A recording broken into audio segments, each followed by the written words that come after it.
everybody. Welcome to the Multifamily Legacy Podcast. I'm your host, Corey Peterson, and today I am with my good friend, Sterling Chapman, who's going to really go in deep about ways that you probably can make money that you don't even know that you can. It's probably things that you're already doing, and there's some power in understanding the riches are in the niches, and the riches are in the little things that you may necessarily, when the markets are good and great, that you pass up.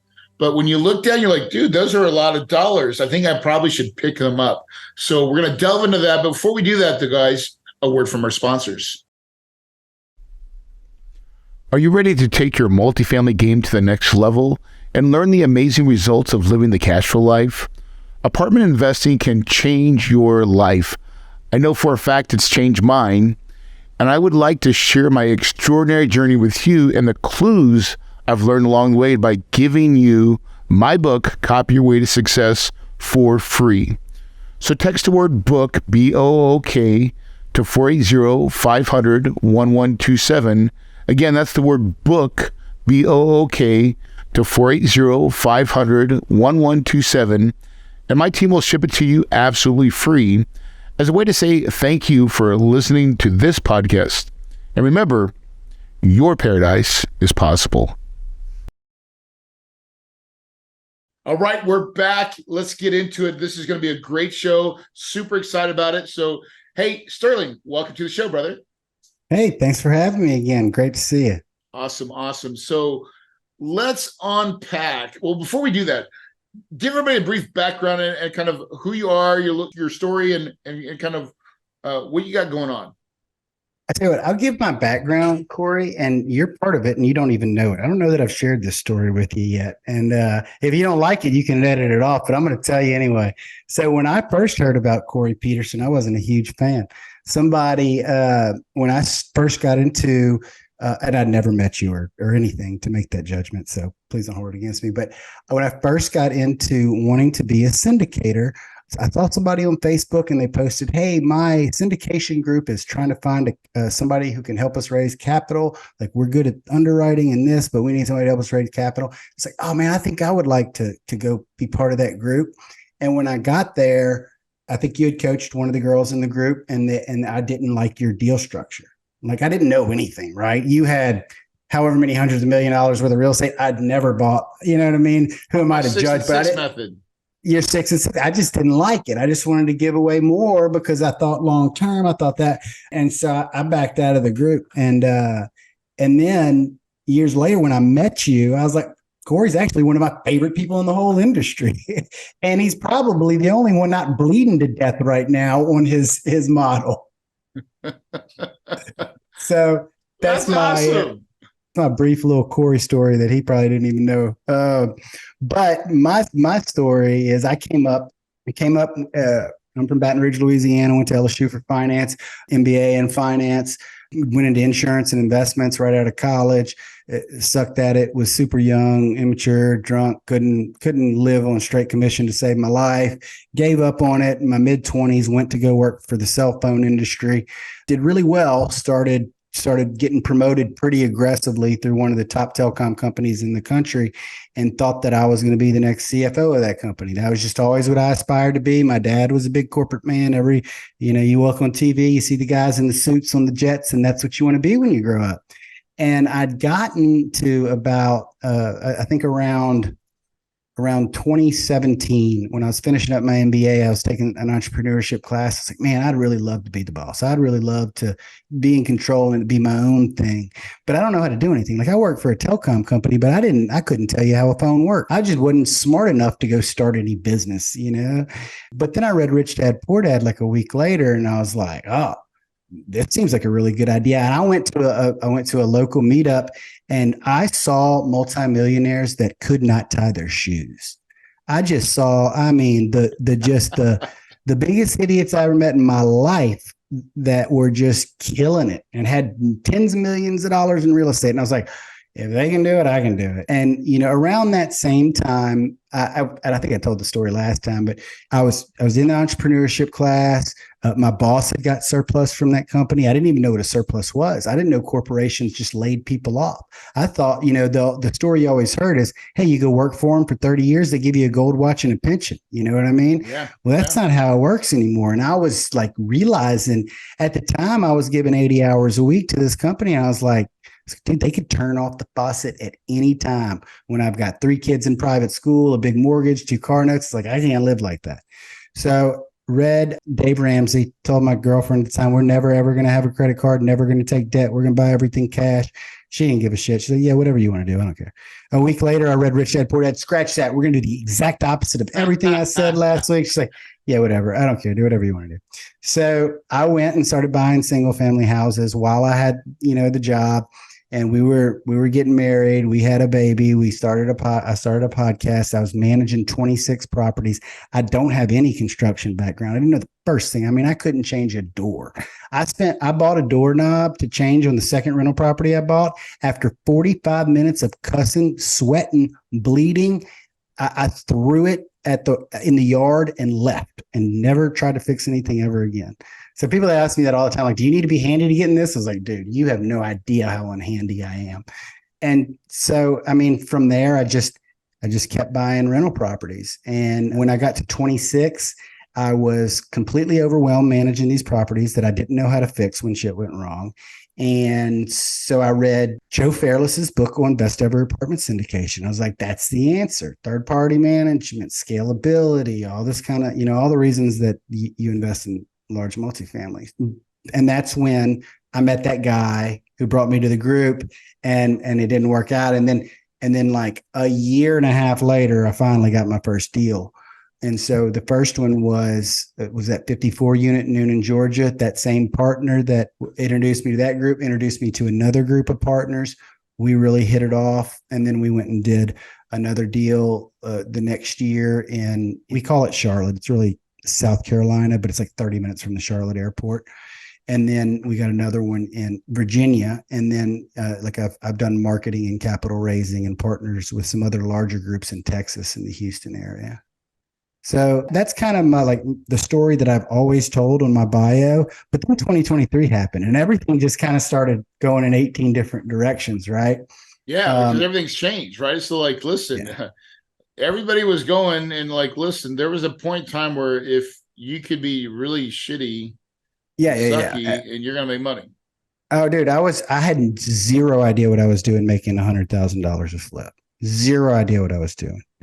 And I mean, it just all kind of turned on us. I don't know if I covered that part of the story, but in the process of buying 80 rentals, I also flipped 30, 40 houses over the last couple of years. You know what I mean? And like I said, when the rates went up like that aggressively, that fast, it just changed the market. And I mean, the market was already in a weird place, right? Because they'd been flooding it with money since 2008, right? Yep, and so it's just, we had to take our medicine. We should have taken it 10 years ago. Nobody wants to be the president that loses Vietnam, so everybody kicks the can down the road. Nobody wants a recession on their watch, so they just keep doing it. Well, now it's hitting, and it's hitting hard. And so the negative, as I'm sure a lot of you have seen, is on your bridge debt, on your apartment complexes, on your variable debt, you're screwed because it's through the roof and you're probably bleeding every month, right? On the rate caps, what kind of rate cap did you get? I've heard people buying 9% rate caps just so they can market that they have a rate cap. But what does that do for you? At 9%, your cash flow is negative every month. Great, you told your investors we bought a rate cap, but seriously, you need to buy a real rate cap if you're going to buy a rate cap. Keep it at 5. 5.75. Yeah. So I mean, there's a lot of that going on out there. Hey, by the way, I gotta put this caveat on there because I just thought so I always think about I don't know how I got so lucky, but I did, right? So I've only got one loan that I have no rate cap on right now. And it's 10%. And we're refining it in 60 days. We've created so much value that we can refi. Thank God.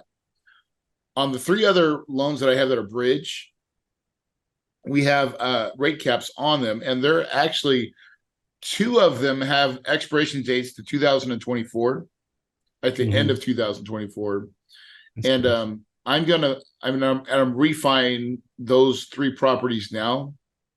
We're in the process. One I'll have in 2 of them will be done in October. One will be in October, September, or November, right? So Mhm. this will be the last ones. But man, you want to talk about a gift, because those rate caps, one rate caps, like they give me a statement of value, it's worth $800,000 right now. I bought it for $47,000 That's crazy. When did you buy it? a couple of years ago. So there was a 3-year rate cap, and I bought it Yeah. right at the right time. And then of course everything started going up right afterwards. Yeah. So they've been paying for a while. So, I mean, I want to say at this point, all of our business plans have changed. All yeah. 5 business plans. Well, maybe not the most Even recent. ours, ours have to. We've had to be like, so, but what we're going to talk about is really the whole emphasis of we're setting it up here, guys, because this is what I think a lot of people are having to adjust to, is what Sterling continue on, my friend. Yeah.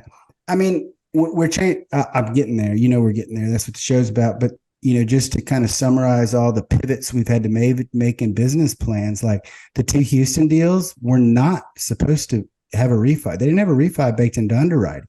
We were supposed to sell those deals in 3 years. Now we're scrambling for a refi. The Virginia deal was our last acquisition, so it hasn't given us too much heartache. But like the 70 unit deal we have in Rock Hill, it has been. We're bleeding terribly. It has been an uphill battle with that. We're going to probably end up selling it way before we had anticipated.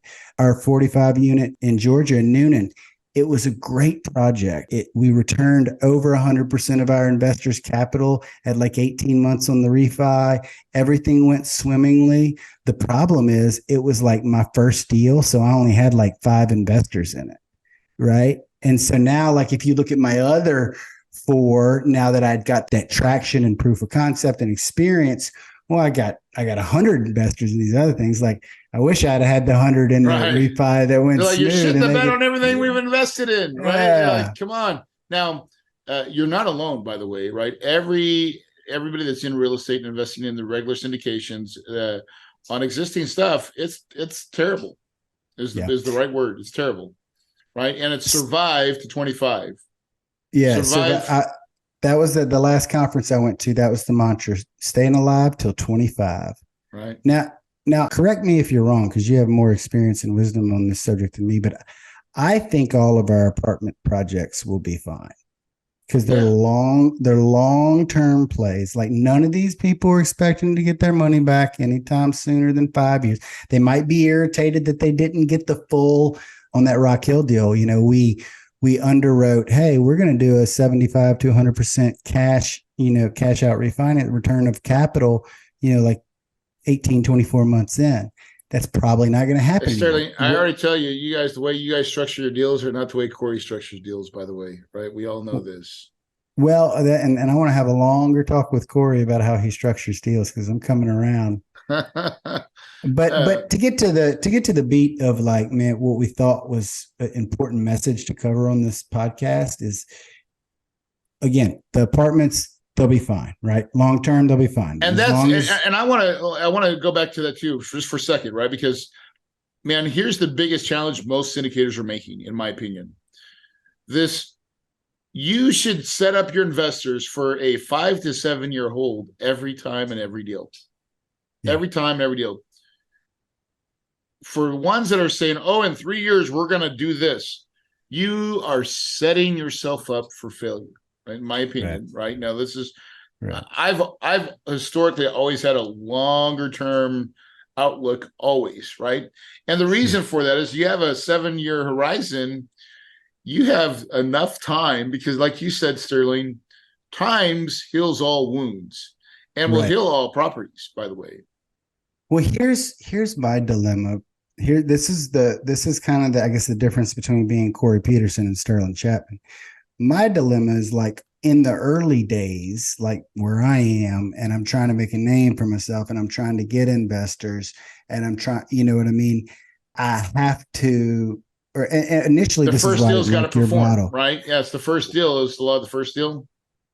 Yeah, but I mean, I just like the reason I didn't like your model, then I wanted to give away more. I wanted to do that. And I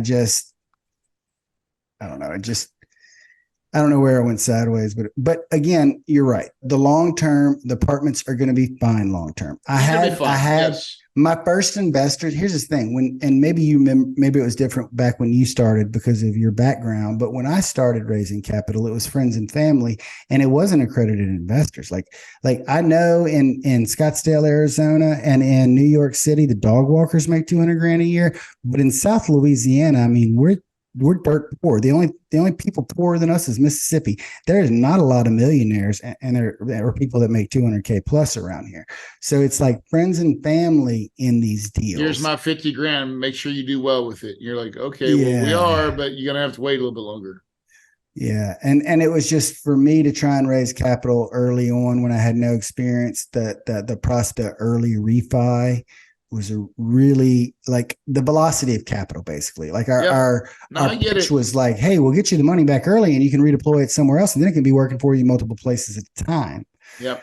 So, but on the other side of the business, and I know you don't spend a lot of any time on the other side of the business, the single family side, but what we've done, because I got in trouble there too. I got all these flips that I listed 3 months ago at 525 and are currently on the market at 405.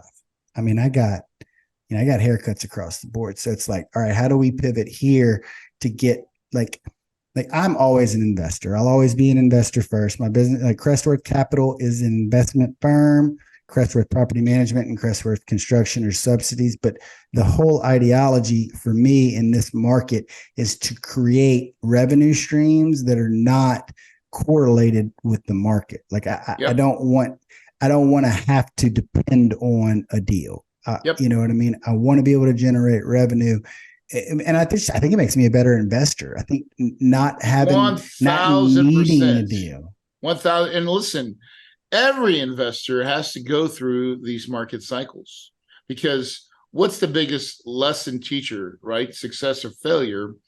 And I'm not saying the failure, but like when your business plan doesn't work, you're like, okay, that business plan was a failure. We got to redo the business plan. And that's okay. But you learn milestones from it, right? Big lessons. You're like, okay, going forward. So this is the investment. And then listen, you got to be willing to take the licks, because none of us have a crystal ball. None of us knew that interest rates were going to go double, and the rapid pace. Like, listen, it's unprecedented. Like, there's not any historical that this is done. It's different, right? So, and we, from COVID, where it was like printing money, all time, low interest rates, to all of a sudden. So then you've got to be flexible, and this is what we're going to get to. So, talk to me about. So where do you make money, or where do you look? Well, for me, what I've done is look at, first of all, nobody really likes a jack of all trades, right? They're not great at anything. They're just good at a bunch of different things. However, I think you can probably, ignore that statement when you're in a very specific industry. You know what I mean? Like if you're a real estate guy, if not a realtor, but if you're like you and me, like a real estate deal guy, like you got to know, or you should be pretty in tune to construction. You should be pretty in tune to property management. You know what I mean? Yep. And so to pour extra energy in those areas is not going to distract you from your core business, because it's like a supplement to your core business. So that's why I decided to go that route and not become a personal trainer. You know what I mean? Like, right. But it's all I've been building an audience for years, right? I have the podcast, the network, the local meetups, the conferences. So I've got the audience, and the audience is all interested in real estate. And maybe a lot of people out there went and bought a bunch of rental properties, and now they have to go back to work and they need somebody to manage them. So but honestly, the reason I started the property management company, like it's a great supplement to when we're in a crappy market. But the reason I started the property management company is because I couldn't find a good one. And being a center of influence in town around real estate investing, once a week for the last 5 years, I've gotten a phone call that says, hey, who's a good property manager in town? Mine suck. And the answer is always, oh, none, they all suck. And then my property manager had just cost me hundreds of thousands of dollars out of sheer neglect. I had units sitting vacant, weren't even being cleaned or turned for 4 months at a time. So I was so disgruntled by that. And then there was such a need in the market and everything else was falling apart that I needed to create a new revenue stream. So it just all kind of made sense and came together. But so when I fired my old property manager, this is exactly how it went down. I was on my way to Houston to look at that deal within, and I got my freaking third $30,000 maintenance bill on properties I knew didn't need that much maintenance. And I fired him immediately. And I hired a girl to come in my office because I just bought I got a 5,000 square foot office, and she sits across the hall from me. And we talk 20 times a day, and like I'm in control. And look, the first month she took over, we collected $15,000 more than we ever had in 2.5 years. Yep. And our expenses were a third. Same thing happened the next month. The third month, we decided to take on other people's properties. Yep. And just in a couple of months, we've already added, I want to say, we've added 5 new owners. You know, some of those owners have anywhere from 5 to 15 houses. So we have the network to grow it out. And then with the construction piece, I chose to do the construction second because I feel like there's more liability there and it's maybe a little more complicated, and maybe I'll have to front more cash before the jobs are done type of thing. Yep. But we got the resources. So really, we're just going to spend next quarter with these are the same guys that have been doing all your rehabs anyways, right? Yeah. So now you're just calling it, I'm the construction, manager, and it also works alongside your property management company. Right. Right. I mean, we all work out of the same office. I mean, we all, you know what I mean? It's getting set up real nice. It's like the trifecta 3-in-1. There it is. Right. Yeah. The way I picture it and the way I sell it and the way I say it is all of my revenue sources serve the same customer. We're almost calling you Jesus, Sterling. But the busy professional that knows there's value in investing and owning real estate, but doesn't have the time, energy, or interest in actively doing it. There's doctors that make $500,000 a year. There's lawyers that make $500,000 a year. There's all these people that make this money that have tax problems, that have, you know what I mean? They just know real estate's a great retirement plan or a good cash flow backup type of deal. But they just don't have the time bandwidth to get in it. So what we do, we'll manage your property for you. If you don't want direct ownership, you can invest passively in one of our apartment syndications. If you don't wait 5 years for your money back, you can do a promissory note with us. We'll pay you a great interest rate to borrow your money so we can flip houses with it. If you need us to go find you some rental properties, get them rent ready, fix them up, and then manage them for you and just do a true turnkey service for you. So, at the end of the day, like we're serving the same guy. Yeah. It's the successful go-getter, high income earner who's like, yeah, obviously real estate has benefits. It just doesn't make sense for me to quit my $600,000 a year job to go manage rental properties. Yep. So truly, so that's the niches, right? That's just walking. It's something you're already kind of in tune to. That is, and listen, we did the same thing this year. We took over property management for all our apartment assets. And that's a big deal. Yeah, it's a revenue stream for sure, but it's about control. It's control and it's cost savings. So we became, when you're managing the purse strings, it's already tight. And all of a sudden, when you take over and things get cheaper immediately, payroll got cheaper immediately. Same payroll, same people, but somehow when I took it over, my costs to do payroll and everything associated with went down. I wonder how that is, because maybe they bake extra cost in there, right? Sure they do. And our intention when I started the property management company was because because I'm in South Louisiana. Of course, Louisiana has shit economics and shit politics, and we're never going to buy $10 million apartment complexes in Louisiana, right? But so when we started the property management company, the 3-year vision was You like, sure about that? I got one in Slidell that I want to sell you. is it a good deal? I'll look at it. It will be in about 4 more months, right? It got hit by Hurricane Ida. I'd rather buy it before you fix it up. Yeah. Are you serious? Yeah, I have a property in Slidell, 92 units. Well, once we get offline, let's dive into it. You got me so excited. You can knock me off of my thought train.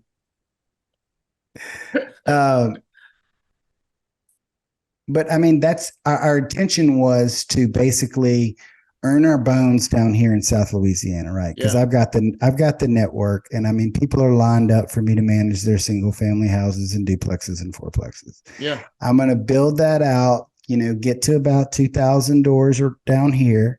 And then we wanted to start expanding into the multifamily space. Like my lead property manager, the girl that I hired, that basically I'm making my CEO is of that company. She's got 15 years experience in large multifamily. Like I hired her from, I forget the name of the company, but it's like an asset living, Right. so she was running 350 They unit suck, apartment by the way. company.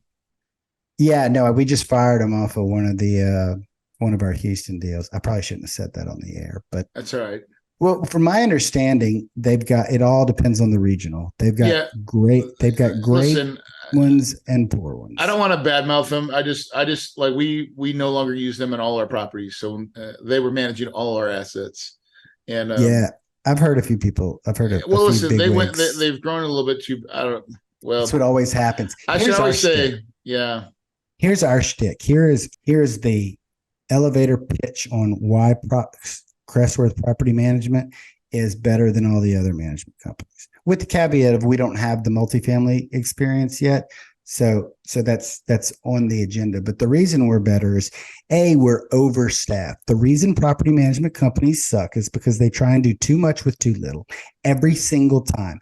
If you get a good property management company, Vicinio was great when we started with them, but then they blew up and they couldn't keep up with all the properties. And they keep so many. They put too many. The regionals are on too many properties. If they have like 7, they almost have, sometimes they have like 7 or 8, 9 properties that they're managing. Big ones. And the reason they do that is obviously the margins are so small on property management. But what we have, which differentiates us, is we have all of these resources, like because of our other businesses. You know what I mean? Like, yep. I've got a guy like that sits in this office right here that manages all of my flips, but he also manages all of my, turns.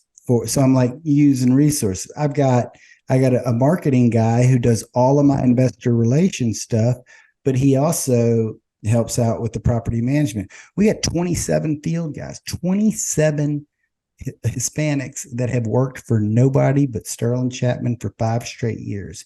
And like, they're probably about to leave if I can't get more work for them, because I'm not buying single family houses to flip in this environment. Right. So like, I mean, the call I was on before this was my partner call for our 3 deals. And, we'd considered shipping my guys up there. I mean, they can do it. They can do it cheaper and better than the people we're hiring. Yeah, there you go.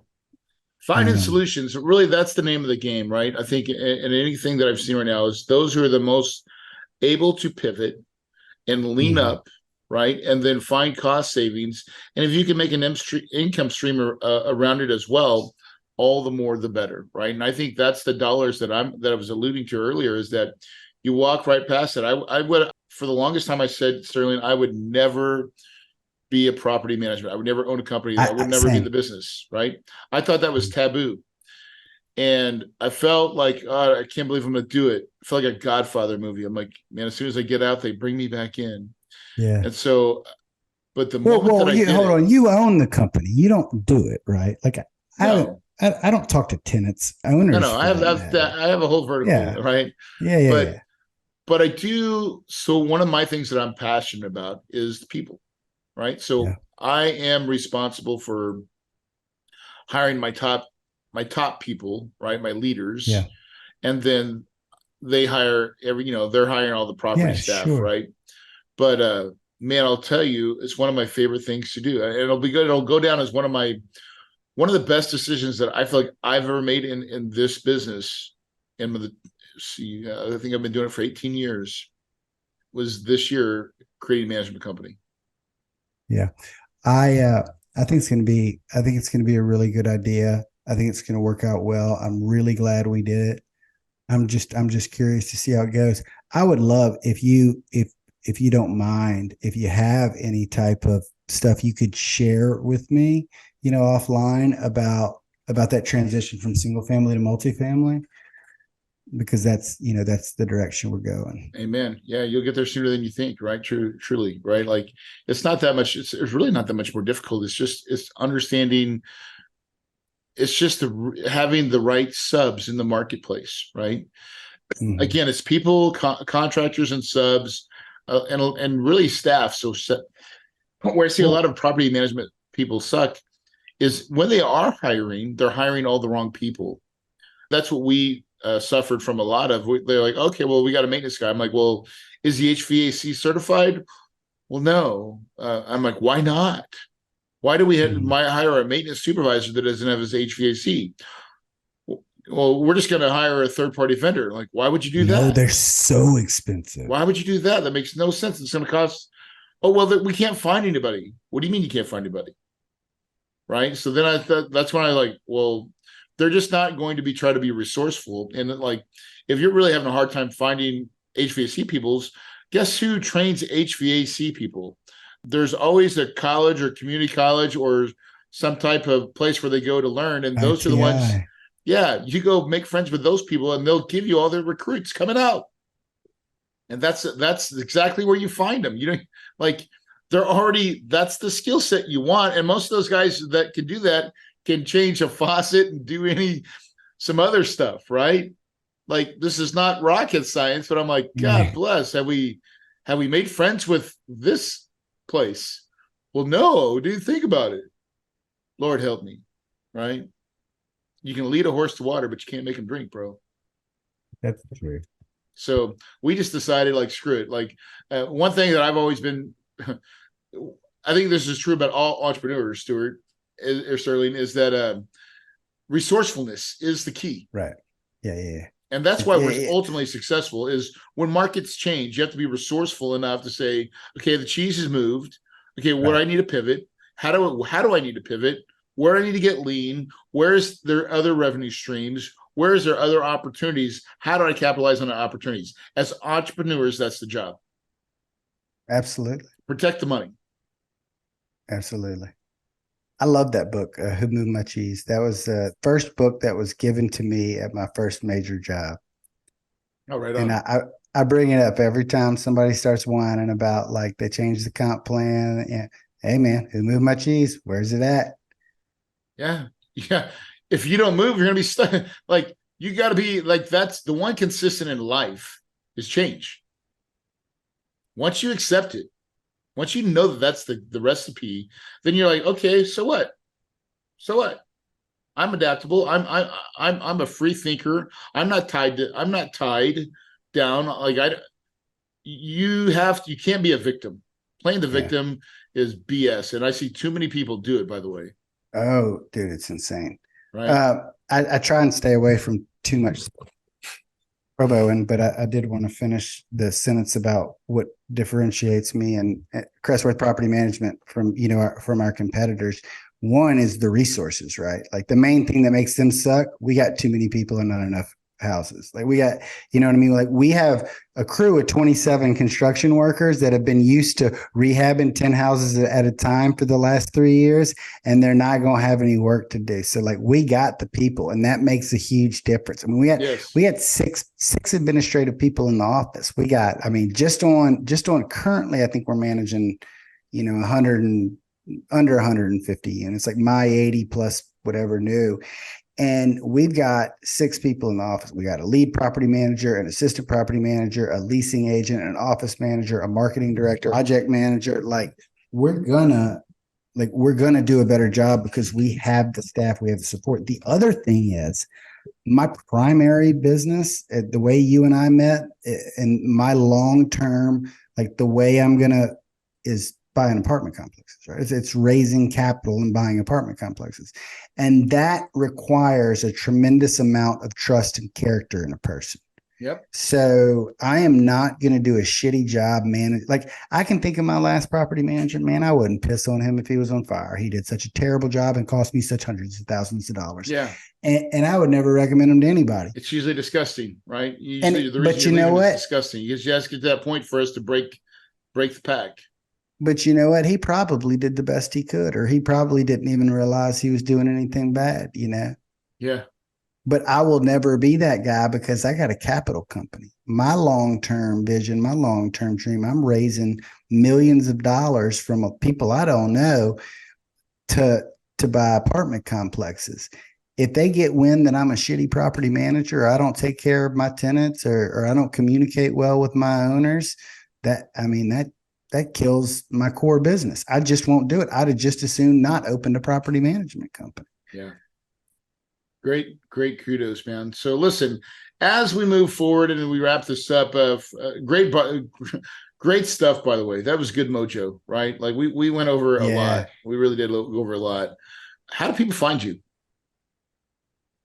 Well, my understanding from my marketing director is they can find me anywhere. I don't go to a lot of these places, but apparently I'm on TikTok, YouTube, Instagram. Facebook is where I personally interact. So like, if you're sending me Instagram messages and I ignore you, it's not because I ignored you. It's because I just don't look at it. Facebook messages, I'm pretty responsive. I'm a pretty open book. My phone number and email address is on all my websites. It's 225-247-5562. And my email address is sterling@crestworthcapital.com. But I mean, we're everywhere. I got a podcast, the Rent Roll Radio Show. Corey's been on it, just with a lot of other bigwigs like himself. He's about to come on it again. I recommend you watch both episodes because the one he did back then was great for that current environment. And this is just a totally different show because we're in a totally different world. And me and Corey both pivoted in different ways since the last one. So, but yeah, you can find me anywhere, man. Awesome. Any advice to anybody that's just starting out in the multifamily sector? What advice would you give them, knowing what you know now? I guess it really just depends on what resources they're coming in with. And one lesson I learned the hard way is a lot of times people market and present themselves. And look, I'm not knocking anybody because some of these are stand-up guys. They just didn't have all the info. When you're marketing a deal, when you're marketing returns, when you're marketing depreciation, when you're marketing distributions, you got to be very, very careful that like what you say happens, right? Like now there's things you can't control and nobody's going to hold that against you, right? Like, but just because somebody that's very prominent on Facebook or something and you see everywhere and he's working with everybody, that doesn't necessarily mean like don't let other people vet your partners. Yeah. Because I've had partners, we had a partner on our first deal and something seemed off. Something just seemed real off. But I knew he had worked with another partner friend of mine. So I called him up and I said, hey, man, I'm about to work with this dude. I know you told me you worked with him. Like, something seems off. What's going on here? And he just said, man, he's got a really weird personality and this and that, but he's legit. You know, his family's got money. Like, it's not. So we did it. But it's like been working with him. It's just been, I mean, he's missed 90% of our meetings. He lost his phone 5 times in the last 2 years. You know what I mean? So it's just, and those are two different stories. Like, just vet your partners really well. Yeah. You know what I mean? Yeah. Like, one thing that I thought was cool, I don't do it, but I thought it was cool. That first guy that introduced me to the group where they wanted me to do your model, within like 10 minutes of meeting or messaging with me, he sent me a background report on himself. He said, hey, the last person I talked to about partnering wanted to background check me just to make sure I'm on the up and up. And I just wanted to share that with you so you know my history. I thought that was a really cool thing to proactively offer. Know that partner, dude. Like, that's a big one, right? Because listen, and this is why I always say too, by the way, do deals, don't do partnerships, right? You can get into a partnership on a deal. Yeah. And if that deal goes great, you can do another deal with them. Or I don't have the same partners on any of my deals. Yeah, there you go. I've got there's 3 guys that I'm on 3 different deals with, but there is somebody different on, like, none of those 5 deals have the exact same partners. And you're right. I preach it all the time. Like, do a deal by deal. It's really the deal that matters, right? Yeah, Like, what does the deal need? Does the deal need a signer? Yep. What value are you bringing to the deal? Cool. Right. Cool. Well, listen, I want to thank you again for taking the time to come in on this show. Guys, this is where you get the raw, good stuff. I'm telling you, you got to like, share, put us out there, put us on blast, man. Get this thing out there, because I'm telling you, no other podcast do I know that we share it as real as we do on this one. We do the good, bad, and the ugly, and it's always very real. It's always very palatable, and it's people like Sterling that brings in the light of, like, it's not always sunsets and palm trees. There's adversity that comes in the marketplace, and how you deal with it matters. And understanding that you could be walking over dollars, just like Sterling identified some profit sources that are right there. And so he's going to capitalize on it, and he should. Guys, listen, success doesn't happen by accident. It is a choice, right? And it really starts with a dream and a vision and a pursuit to that goal. Guys, if you believe it, you can achieve it, and your paradise is absolutely possible.